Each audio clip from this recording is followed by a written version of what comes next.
제2차 세계대전과 함께 세계는 전쟁의 소용돌이에 휩싸입니다. 아시아에서 전쟁을 일으킨 일본은 군인들을 사기 진작이라는 명분 아래 전쟁터에 위안소라는 성착취기구를 설치합니다. 이곳에서 남성들을 상대하던 여성들은 누구였을까요? 전쟁 중이라는 불안한 상황이었지만 가족의 품에서 행복한 일상을 보내던 한국인 소녀들. 그녀들에게 비극이 시작되었습니다. 평화로운 일상을 보내던 소녀들은 이유 없는 납치, 직업 소개를 가장한 속임수 등에 의해 아시아 각지의 전쟁터로 끌려가게 됩니다.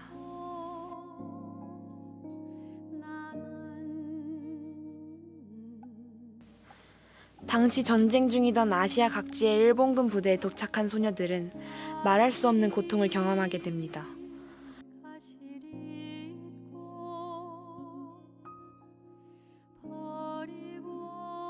바로 이곳에서 수많은 일본군들의 성노예 생활을 하게 됩니다. 만일 이를 거부할 경우 참기 어려운 폭행이 이루어졌습니다.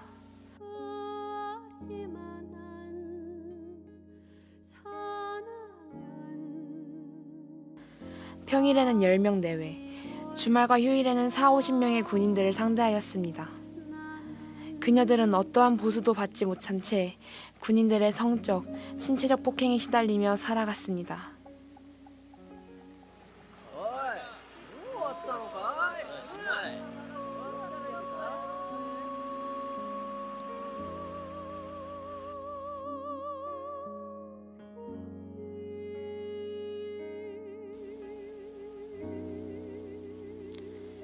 그녀들에게 위안소를 나갈 수 있는 유일한 방법은 바로 죽음뿐이었습니다. 일본군은 그녀들이 병을 얻을 경우 치료를 빙자하여 이송한 뒤 학살하고 구덩이에 시체를 유기하였습니다. 다행히 극적으로 구출된 소녀들이 있었지만 대부분은 전쟁터에서 돌아오지 못했습니다.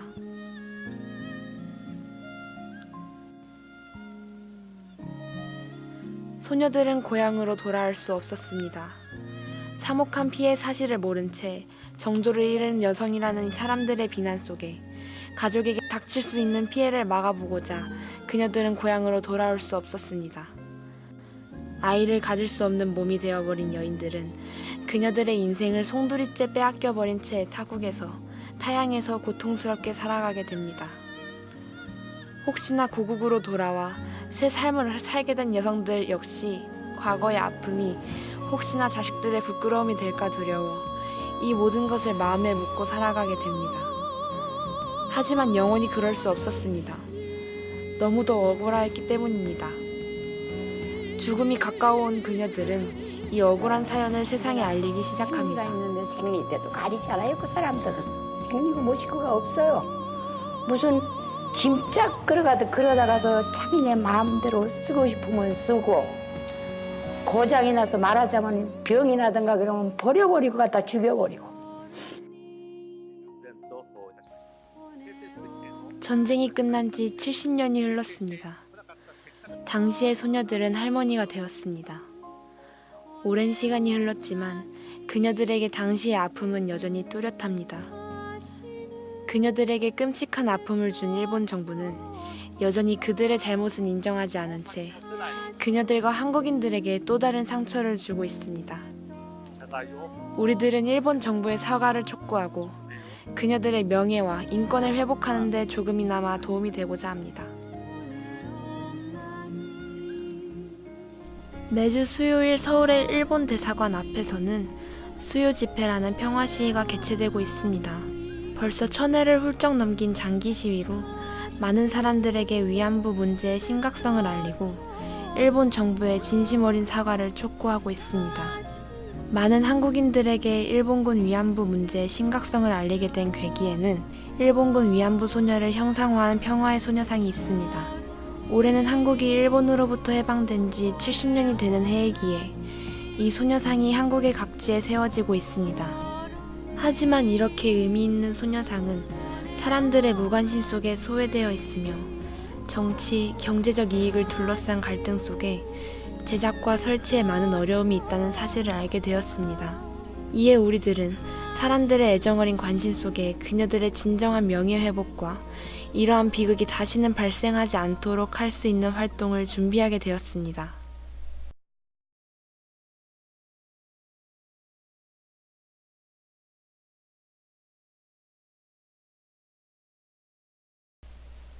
저희 대전 외국어 고등학교 역사 동아리 신압으로는 그녀들의 아픔을 공유하고 일본의 사과와 배상을 촉구하기 위해 무엇을 할 수 있을까 고민하기 시작하였습니다.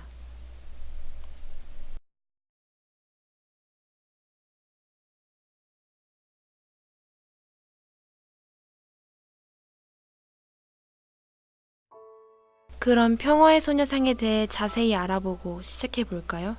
보시고 계신 화면이 우리가 일반적으로 알고 있는 평화의 소녀상 모습입니다. 먼저 얼굴의 모습에 특징적인 부분이 있습니다. 바로 머리카락입니다. 당시 조선 소녀의 머리카락은 댕기를 하는 것이 일반적이었습니다. 하지만 조각상을 자세히 관찰하면 거칠게 뜯겨진 듯 잘려진 머리카락을 볼 수 있습니다. 이는 낳아주신 부모님과 내가 자란 고향과 억지로 단절된 모습을 표현한 것입니다. 소녀의 어깨에 앉아있는 평화와 자유를 상징하는 새는 하늘을 날고 땅에 앉기도 하며 산 사람과 죽은 사람을 연결해주는 영매의 의미를 가지고 있습니다. 이를 지켜보는 우리 모두가 연결되어 있다는 내용입니다. 소녀의 꼭 쥔 주먹은 무례한 일본 정부의 작태에 대한 분노와 우리들의 다짐을 의미합니다. 땅에 닿지 못한 소녀의 맨발 역시 가슴 아픈 사연이 있습니다. 전쟁이 끝나고 고국으로 돌아온 소녀들은 죄인처럼 숨을 죽이며 살았습니다. 용기를 내 증언에 나섰지만 해결을 위한 정부의 노력이 미흡했던 것은 사실입니다. 그들은 나고 자란 땅에서조차 한순간도 마음 편히 살 수 없었던 것입니다. 또 소녀 곁에는 빈 의자가 하나 있습니다. 이 의자가 의미하는 첫 번째는 세상을 먼저 떠나가신 할머니들의 빈자리이고, 두 번째는 조각상 옆에 앉아 할머니들의 외침을 함께 들어볼 미래 세대의 자리이기도 합니다. 조각은 소녀의 형상이지만 그림자는 할머니입니다. 사과 한마디 듣지 못한 채 소녀들은 백발이 되고 한 사람씩 세상을 떠났습니다. 그림자 속의 하얀 나비는 그래도 버릴 수 없는 그녀들의 희망을 의미합니다. 대한민국에는 우리의 예상보다 훨씬 많은 평화의 소녀상이 있었습니다. 모두 29명의 소녀들이 대한민국 전역의 다양한 모습으로 우리를 기다리고 있었습니다. 자, 이제 저희는 그녀들을 만나러 출발하기로 하였습니다. 우리들의 길고 길었던 3,317km의 여정에 함께 하실까요? 지금 만나러 갑니다. 2015년 9월 5일, 경기도를 시작으로 우리의 위대한 여정이 시작되었습니다. 쉽지 않을 여정임을 알고 있었지만 현실은 이보다 더욱 힘들었습니다. 하지만 우리의 문제는 현장에 답이 있다라는 저희만의 신념 아래 무모하지만 의미 있는 이 도전을 조금씩 이뤄가기 시작했습니다. 한 걸음 한 걸음 내디디며 소녀상을 만나감에 따라 소녀들의 마음을 조금씩 이해하는 것 같아 뿌듯하면서도 소녀들이 겪었을 고초가 마음 한켠에 아려오는 감정 역시 막을 수 없었습니다. 가장 멀었던 강원도 여정은 우리에게 잊을 수 없는 아름다운 추억을 남겨주었습니다. 소녀들 역시 일상적인 행복한 삶을 누렸다면 우리와 같은 추억을 가질 수 있을 거란 생각에 또 한 번 마음이 아파왔습니다. 그분들의 아픔을 어루만져 드리기 위해 한 걸음 한 걸음 또다시 내딛기 시작했습니다. 특별한 소녀상이 많았던 경상도 지역 역시 우리에게는 잊을 수 없는 추억과 아픔이었습니다. 일본군 위안부 피해를 가장 심히 받아온 데에 대한 저항과 분노가 가장 크게 느껴진 지역이었기에 다시 한번 소녀들에게 미안한 감정과 함께 그녀들의 행복한 여생을 가져다 드리기 위해 우리가 노력해야겠다는 다짐을 하게 되었습니다. 우리와 가장 가까웠지만 발걸음을 내딛지 못했던 미안했던 지역을 다녀왔습니다. 모두들 각자의 사연을 가진 소녀들이 우리를 반갑게 맞이해 주었습니다. 답사와 함께 다녀온 전북 지역은 많은 친구들이 함께하였습니다.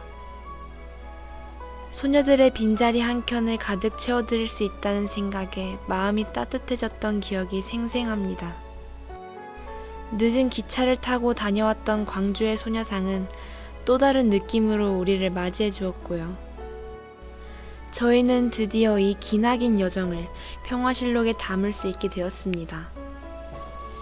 일본군 위안부 피해 할머니들이 계시는 경기도 광주 나눔의 집을 시작으로 총 29명의 소녀들을 만나러 발걸음을 내딛었습니다. 한 걸음 한 걸음 소녀들을 향한 발걸음을 내딛으며 그녀들의 아픔을 함께할 수 있다는 기쁨을 느낄 수 있었습니다. 하지만 이와 함께 그녀들이 겪었을 고통을 생각하며 가슴 한켠에 울리는 먹먹한 느낌을 지울 수는 없었습니다.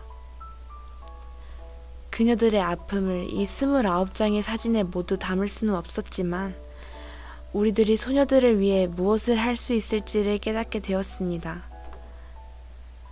우리는 소녀들을 잊지 않고 오래도록 다시 만날 것을, 그때는 소녀들이 비로소 웃을 수 있는 세상을 만들어 드릴 것을. 그때까지 건강하세요. 꼭 다시 만나러 올게요.